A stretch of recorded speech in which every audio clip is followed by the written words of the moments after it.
Five आई alliance. तो हुआ क्या है, तुम लोगों को ये चीजें पता होनी चाहिए, व्हाट इज फाइव आईज। अब इसमें फाइव आईज में कौन है, ऑल द ब्रिटिश ओरिजिन और इंग्लिश ओरिजिन पीपल। कौन कौन हो सकता है भाई? यूएस है, यूके, कनाडा, और क्या बचा जो गोरो वाला है, ऑस्ट्रेलिया, और पांचवा न्यूजीलैंड। न्यूजीलैंड में भी तो यही लोग हैं भाई, न्यूजीलैंड में भी तो यही है, पांच। अब इन्होंने सेकेंड वर्ल्ड वॉर के टाइम पे,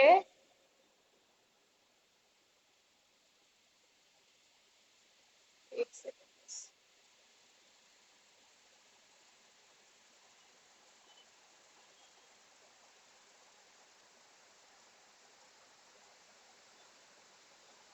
हाँ, ये अलायंस बनी थी सेकेंड वर्ल्ड वॉर पे। क्यों बनी थी कि जो यूके है, यूके किसके पास है, रशिया के। यूके रशिया से इंटेलिजेंस जो वो होगी, जासूसी करके वहां से हमें वो देगा खबर, ठीक है। तो यूके के पास जो चार्ज है वो बेटा रशिया और वो वाला रीजन है जो यूके के पास है। यूएस के पास जो चार्ज था, यूएस को चार्ज दिया गया था ये जापान वाला जो रीजन है इस वाले उसका, ठीक है। अब कनाडा के पास जो है, कनाडा के पास भी उसी एरिया का है, ठीक है। अब इसकी बात करते हैं ऑस्ट्रेलिया की, तो ऑस्ट्रेलिया के पास किसका चार्ज है पता है? हमारे इंडियन ओशन का, इंडोनेशिया, इंडिया इंक्लूडिंग चाइना, ये। और ये न्यूजीलैंड किसकी देगा खबर? तो आसपास के छोटे मोटे आइलैंड में कोई एक्टिविटी तो नहीं हो रही। तो ये जो फाइव आइज अलायंस है, अभी कहा जा रहा है कि हमारी जो इंटेलिजेंस एजेंसी की जानकारी है वो इनमें से किसी फाइव अलायंस के बंदे ने कनाडा को दी है। तभी कनाडा ने कोई किसी पार्लियामेंट में खड़े होकर बिल्कुल दावे के साथ अगर कोई बात कह रहा है ना, इट मीन्स कि उसके पास पीछे से कुछ है, ठीक है। पार्लियामेंट में, अपनी पार्लियामेंट में मान लो, देखो हमारी पार्लियामेंट में तो बस रब जाने क्या ही होता है कि जो मुद्दे हैं नहीं उन पे बातें होती हैं, जो मुद्दे हैं उन पे बातें होती नहीं है। बट उनकी पार्लियामेंट में अगर खड़े होके वो कुछ कह रहे हैं तो दावा के साथ उनके पास कुछ होगा तो सही। अगर उनके पास एविडेंस कुछ भी मान लो 1% भी है, कहीं से तो पता चला होगा। तो ये जो फाइव आइज अलायंस है ये बेटा सेकेंड वर्ल्ड वॉर के बाद बनी थी। सेकेंड वर्ल्ड वॉर के बाद ये अलायंस बनी थी। उस समय क्यों? क्योंकि यूएस को जीतना था, किसी भी तरह से समहाउ इसे जीतना था। और यूएस के पास उस समय क्या था, एटम बम, और इसने सबको हरा दिया, बाजी पलट दी, जापान को गिरा के जापान पे बम, और इसने जीत लिया, ठीक है, युद्ध। तो ये था। अब यही चीज हमारी जो गवर्नमेंट है, इंडियन गवर्नमेंट, देखो ऐसा है, हमें पता है तो इंडियन गवर्नमेंट को भी पता होगा कि ये कुछ कर रहे हैं। तो इसलिए हमारे यहाँ से हम ओपनली कुछ नहीं कह रहे कि हाँ हमने किया है, नहीं किया है। अगर तुम्हारे तुम हाँ, एलिगेशन तुम लगा रहे हो, तुम्हारे पास एविडेंस तो होगा, तुम एविडेंस दे दो। और ये बातें ऐसे नहीं होती, जैसे मान लो कल को कनाडा ने कुछ करा है तो हम अपनी पार्लियामेंट में खड़े होके थोड़ी कहेंगे। हम कैनेडियन जो डिप्लोमेट है उनको समन करते, उनको बैठाते एक कमरे में होके बात होती डिप्लोमेटिकली। अब ये क्या, तुमने पूरे वर्ल्ड लेवल पे पार्लियामेंट में खड़े होके चारों तरफ शोर कर दिया। अब चाहे सच है या झूठ है, आरोपी हमें बना रखा है, ठीक है। तो वही तो इलेक्शन इन्फ्लुएंस भी तो। अब देखो जो जस्टिन ट्रूडो है ये पार्टी में किसके सपोर्ट से आया है? जो पार्टी है खालिस्तानी जो लीडर है, सिख मेजोरिटी है जो, उनकी वजह से तो आया है, प्रधानमंत्री बना ही उन्हीं की वजह से है ये, तो पता ही है। हमारा डायस्पोरा वहाँ पे डोमिनेंट है सबसे ज्यादा। बट प्रॉब्लम यहाँ पे आती है, ये लोग सिक्स जो कम्युनिटी के पीपल है उनको इंडिया से अलग करने की कोशिश कर रहे हैं। बेटा they are part of India, their culture is part of India. जो भी उनका कल्चर है, जो भी सभ्यता वो उनकी चल रही है, जैसा भी वो जो भी फॉलो करते हैं वो सब इंडिया का है। तो क्या ही उसमें अलग कर दोगे हमें, ठीक है। तो इनका जो एजेंडा है ये फाइव आइज अलायंस के बारे में, हमारी गवर्नमेंट ऑफ इंडिया को भी देखो पता होगा, ऐसा नहीं है हमें पता है तो उनको भी पता होगा। बट ये खतरनाक इंटेलिजेंस है। हम सोचते हैं ये हमारा फ्रेंड है, नहीं ये हमारा फ्रेंड नहीं है, ना ये है। इनमें से कोई भी हमारा फ्रेंड नहीं है, ये सब आपस में फ्रेंड है, ठीक है। अब हाँ, इन्होंने क्या किया है आपस में, वो किसी न किसी तरह से वो जो इंटेलिजेंस न्यूज है, जो भी इंफॉर्मेशन है, वो कनाडा को शेयर की है, और तब कनाडा ने ये दावा किया है। तो ये है बेसिकली, है।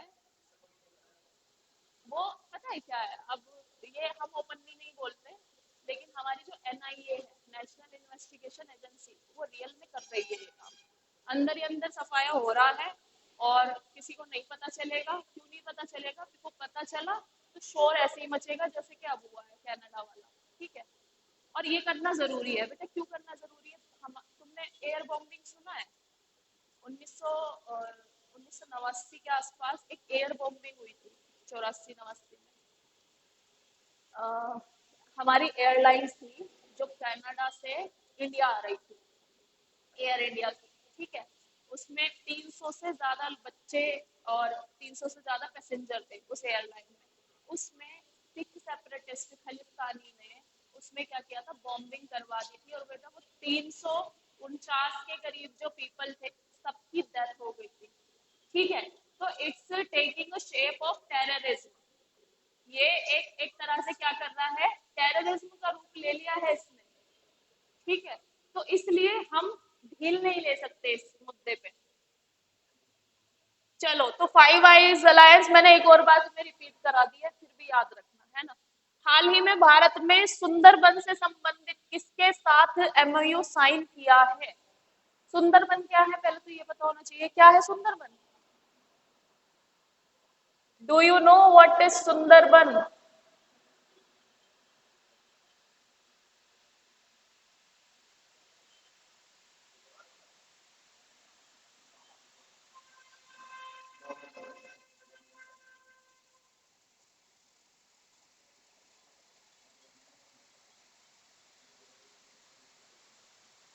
सुंदरबन बेटा, सुंदरबन जो है हमारे यहाँ पर मैंग्रोव फॉरेस्ट है।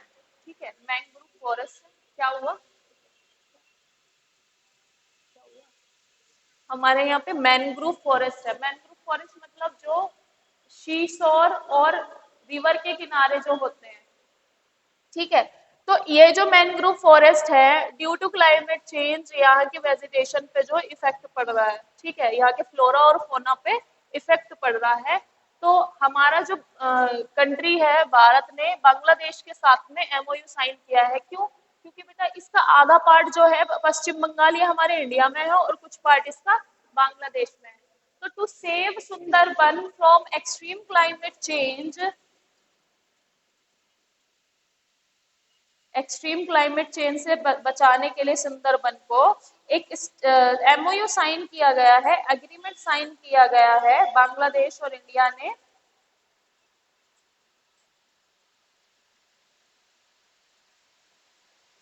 हाँ, इस एरिया को सेव करने के लिए, सिक्योर करने के लिए। अब तुम ये सोचोगे कि ये छोटे से इस एरिया का क्या करेंगे?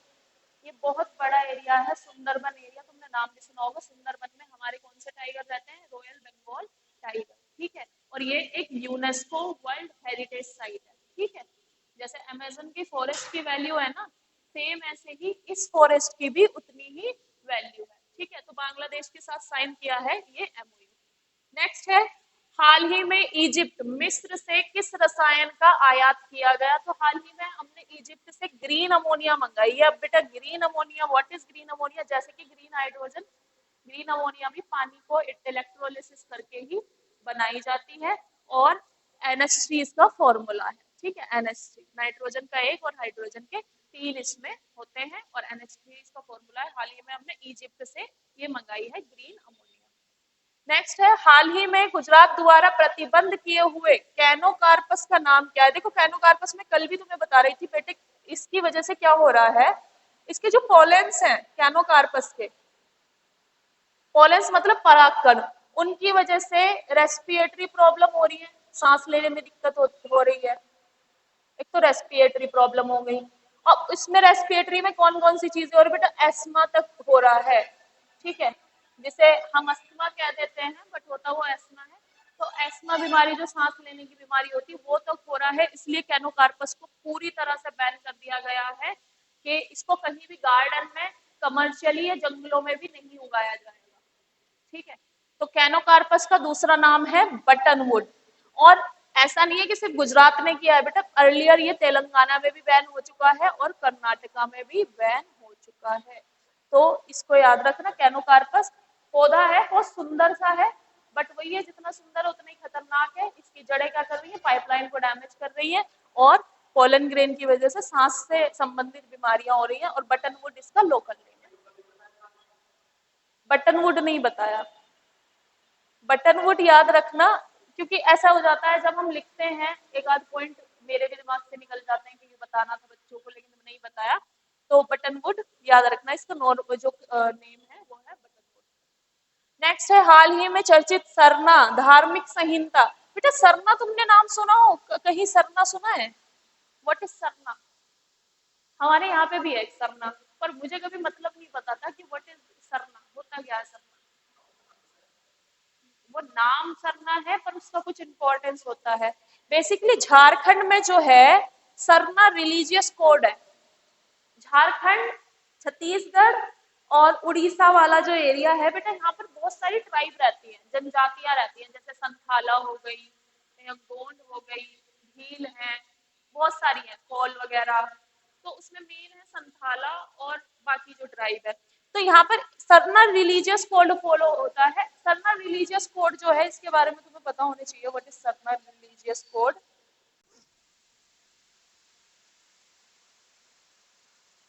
ये नेचर वर्शिपिंग होता है, इसे कहते हैं सरना धर्म। इनका जो ये ट्राइबल यहाँ पे रहते हैं, इनका एक अलग से रिलीजन है जिसे ये सरना धर्म कहते हैं और नेचर वर्शिप होती है। अब सरना में क्या करते हैं बेटा, ये किसकी प्रे करते हैं, पेड़ पौधों की वर्शिप होती है इसमें।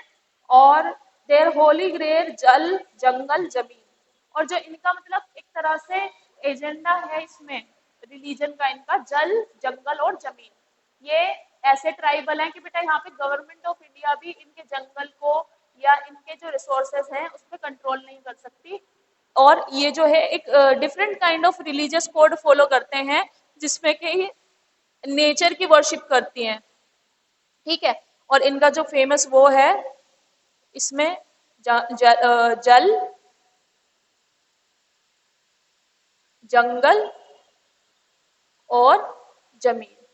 ठीक है, ये नेचर की वर्शिप करते हैं। Sarna code, Sarna religious code, और झारखंड में ये फॉलो किया जाता है।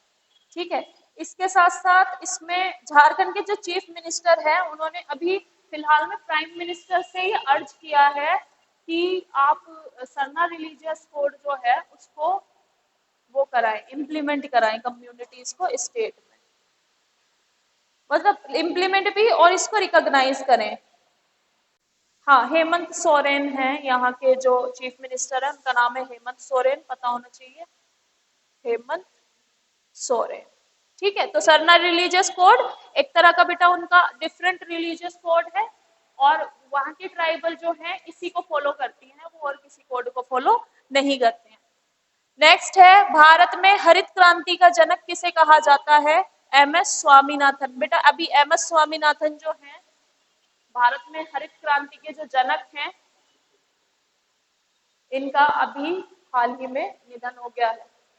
और who was M S Swaminathan? कौन थे एम एस स्वामीनाथन? हरित क्रांति मैंने बताया था एक आध बार, मैंने शायद जिक्र तो किया होगा। व्हाट इज ग्रीन रेवोल्यूशन, पता है? चलो तो मैं आज स्टोरी सुनाते हैं वहाँ की कि हमारे आजाद होने से पहले हमारा कितना बुरा हाल था।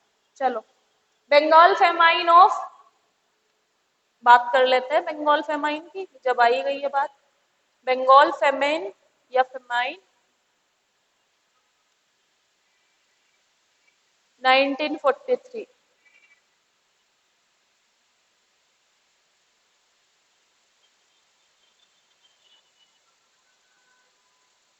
4 मिलियन पीपल। तो हरित क्रांति के बारे में बात करने से पहले let's talk about Bengal famine. तो बंगाल फेमाइन या फिर बंगाल अकाल, बंगाल में जो अकाल पड़ा था, अकाल किसे कहते हैं? अकाल किसे कहते हैं? अकाल में क्या होता है? हाँ, फिर उसमें उसमें और क्या होता है? फूड की कमी हो गई थी, खाने की, पानी की, सब चीज की कमी हो गई थी। और क्या हुआ था? बेसिकली लोग मर गए थे। तुम्हें पता है 1943 में हमारे यहाँ पे बंगाल फेमाइन हुआ था और उसमें करीब 4 million people died across Bengal. और why? Due to Britishers policy के ब्रिटिशर्स जो है फूड ग्रेन उगाने की बजाय इंडिगो, नील की खेती, चाय की खेती, अलग अलग जो उनका बेनिफिट वाला ट्रेड था उस खेती पर फोकस करते थे। ठीक है, उसकी वजह से क्या हुआ था, हमारे यहाँ पे बंगाल का फेमाइन आया था 1943 में, हमारी आजादी से पहले। और उस समय 4 मिलियन पीपल जो है वो मर गए थे। और उस वजह से हमारे देश में जो है वो भयंकर अक्रोश था ब्रिटिशर्स के खिलाफ कि अब तो तुम्हें इंडिया छोड़ना ही पड़ेगा। ठीक है, अब उसके बाद बेटा हम हो गए थे आजाद। इंडिपेंडेंस के बाद हमें एक्सपोर्ट पे निर्भर रहना पड़ा। किसके एक्सपोर्ट पे? यूएस से वीट आता था और उस वीट पे हमें निर्भर रहना पड़ा। और इंडिया को ये कहा जाता था कि India as a nation survive नहीं कर पाएगा। लोग जो यूके है या अदर कंट्रीज है वो कहते थे कि इंडिया आजाद तो हो गया है लेकिन देखते हैं कि इंडिया सरवाइव करेगा या नहीं करेगा। लेकिन उसके बाद क्या है, हमें कंटिन्यूसली यूएस से एक्सपोर्ट मंगाना पड़ता, मतलब एक्सपोर्ट करना पड़ता था गेहूं। और क्योंकि एक्सपोर्ट करना पड़ता है तो बेटा हमें फिर उनकी बहुत सारी शर्तें माननी पड़ती थी। उसके बाद नॉर्मन बोर्डलो ने एक टेक्निक से HYV सीड्स बनाए। और उस HYV सीड्स को MS स्वामीनाथन ने हमारे यहाँ पर क्या किया, इंट्रोड्यूस किया। MS Swaminathan is a person behind the green revolution in India. और इनकी वजह से आज हम ग्रीन रेवोल्यूशन की वजह से राइस में और गेहूं में इतने सफिशिएंट हैं कि हम ना केवल अपनी पूरी पॉपुलेशन को खिला पा रहे हैं बल्कि अदर कंट्रीज में जैसे अफ्रीका, अफगानिस्तान, इनको एक्सपोर्ट भी कर रहे हैं। ठीक है, तो MS स्वामीनाथन ने ये 1960s के तहत ये लॉन्च किया था ग्रीन रेवोल्यूशन। और सबसे पहले ये एक्सपेरिमेंट हुआ था बेटा ये जो है हरियाणा, पंजाब और हरियाणा वाले रीजन में सबसे पहले एक्सपेरिमेंट हुआ था। और उसके बाद आज तक भी देखो, आफ्टर इंडिपेंडेंस आज तक भी हमारे देश में कहीं भी अकाल नहीं पड़ा है। ये सराहनीय बात है। हमारे यहाँ अकाल तभी पड़ा था जब ब्रिटिशर्स हमारे यहाँ पे थे। ठीक है, तब से लेके 1943 से लेकर के अभी तक अब हमारे यहाँ पर अकाल नहीं पड़ा है, क्योंकि 1943 के अकाल के बाद से ही ब्रिटिशर्स 1947 में 4 साल बाद ही चले गए यहाँ से। और उसके बाद हमारा अपनी कंट्री पे पूरा हमारा अधिकार था। लेकिन कौन किसको श्रेय जाता है? He was the only person, MS Swaminathan. और इनकी हाल ही में निधन हो गया है, इस वजह से हम इनके बारे में बात कर रहे हैं। ठीक है, इसे याद रखेंगे। हाल ही में चर्चित बालसम पुष्प का वैज्ञानिक नाम क्या है? Genus impatient. तो बालसम जो है बेटा ये एक काइंड ऑफ फ्लावर है और ये वेस्टर्न घाट में अभी खिला हुआ है। और ये एफीमेरल है, इसे एफीमेरल कहते हैं क्योंकि ये जो है सीजनल है। जो सीजनल होते हैं उन्हें एफीमेरल कहते हैं। और सीजनल फूल है ये, और ये अभी वेस्टर्न घाट में खिला हुआ है कुन्नूर में। नेक्स्ट है PET46, हाल ही में चर्चा में है। क्या है बेटा? PET46 जो है ये जर्मन के वैज्ञानिक ने बनाया है, जर्मन साइंटिस्ट ने बनाया है। और जर्मन साइंटिस्ट ने ये क्या बनाया है? एंजाइम।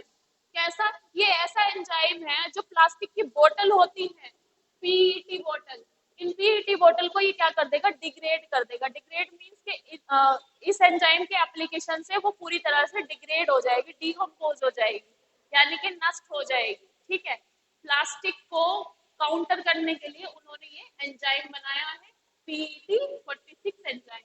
और PET का पूरा नाम आप लोगों को पता होना चाहिए, पॉली एथिलीन टेट्राफिथैलेट। पॉली एथिलीन टेट्राफिथैलेट इसका पूरा नाम है। PET का पूछ लिया जाता है कि पूरा नाम क्या है इसका। अब नेक्स्ट है हाल ही में चर्चित ब्रेक थ्रू एजेंडा 2023 किसने जारी की? ये जो रिपोर्ट है ब्रेक थ्रू एजेंडा, ये किसने जारी की? तो बेटा ये IE ने, इंटरनेशनल एनर्जी एजेंसी और इंटरनेशनल रिन्यूएबल एनर्जी। और एन का तो मुझे भी नहीं पता, मैं तुम्हें बता रही हूँ इसका फुल फॉर्म। हाँ, इंटरनेशनल रिन्यूएबल एनर्जी एजेंसी। ठीक है, IRENA और इंटरनेशनल एनर्जी एजेंसी, ये दोनों सेम सी है, बट यहाँ पे बस एक चेंज है, दैट इज रिन्यूएबल एनर्जी। ये दोनों एजेंसी ने ब्रेक थ्रू एजेंडा रिपोर्ट जो है ये जारी की है। ठीक है। और इसका जो एम है वो है reduction in green house emission, reduction in green house emission. Green house जो है उस गैसेस का जो एमिशन है वो कम करने के लिए, ग्रीन हाउस गैस। अब कौन कौन सी है green house gas? CFCs, fluorocarbon, HFCs, hydrofluorocarbon, these are the green house gases जिनकी वजह से क्या होता है, और कार्बन डाइऑक्साइड और मीथेन जिनकी वजह से ओजोन का क्षरण हो रहा है।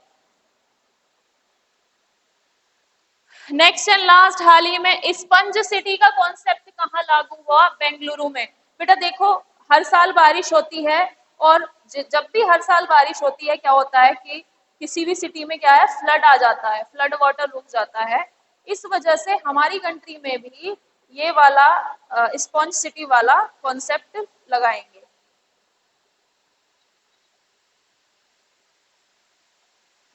ठीक है, स्पॉन्ज सिटी में क्या क्या रखे जाएंगे? एक तो रूफटॉप गार्डन्स बनाए जाएं, अंडरग्राउंड टैंक बनाए जाएंगे, पॉन्ड बनाए जाएंगे, सो दैट कि रेन वाटर जो है वो सड़कों पे ना आए, उन पॉन्ड में, उन टैंक्स में आके कलेक्ट हो जाए, और वो बाद में ग्राउंड वाटर के तौर पे भी यूज किया जा सकता है। और ये जो कंसेप्ट है ये हमारे यहाँ का नहीं है, ये हमने म्यूनिश, बीजिंग, टोक्यो और पिट्सबर्ग से लिया गया है। म्यूनिश और बीजिंग और टोक्यो और पिट्सबर्ग में क्या होता है कि इन कंट्रीज में क्या है बेटा, तुमने देखा होगा कि वहां पर कभी फ्लड वाटर ऐसे रुका हुआ नहीं होता। बहुत अलग कंट्रीज में पानी जो है, बारिश का पानी, वो बनाए रखते हैं टैंक अंडरग्राउंड, कि बारिश का पानी जो है वो सड़कों पे ना रह करके नीचे अंडरग्राउंड टैंक बने होते हैं, उनमें जाके कलेक्ट हो जाता है। ठीक है, सेम उसी तर्ज पे हमारे बेंगलोर में भी स्पॉन्ज सिटी का कॉन्सेप्ट अब लॉन्च किया जाएगा, जिसमें कि अंडरग्राउंड टैंक, रूफटॉप गार्डन्स और ये सारी चीजें बनाई जाएगी to harvest the rain water. ठीक है, तो दिस इज डन। ये सारी चीजें याद रखना, सारी इंपॉर्टेंट ही है।